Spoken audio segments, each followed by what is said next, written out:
High বন্ধুরা, শুভ সকাল।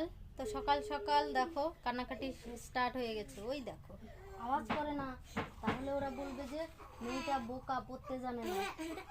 দেখো ওর ঠাম্মি রোজ দিন সকালে পড়াতে বসে বিকেলে, তো ওর এরকম নাটক শুরু হয়ে যায়।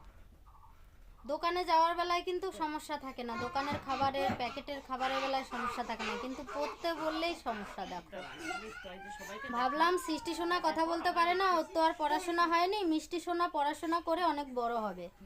এই দেখো সবাই দেখতেছে না তুই কান্না করছিস, পড়তে গেলে আর এই যে একজন লিখতে হয় এ পড়ার ভয়ে তারও আগে দৌড়ে পালিয়ে যাবে, এ আরো আগে ভয় পায়। পড়তে বসো না। সকালে হলে এদের দুজনকে তেলাতে হয় পড়তে বসার জন্য। এই যে দেখো কত সুন্দর করে এক এক সময় অনেক সুন্দর করে পড়ে, মুখে মুখে বলবে, আর এক এক সময় দেখো কি কান্নাকাটি। এখন খাবার আনতে বলে ও দেখতে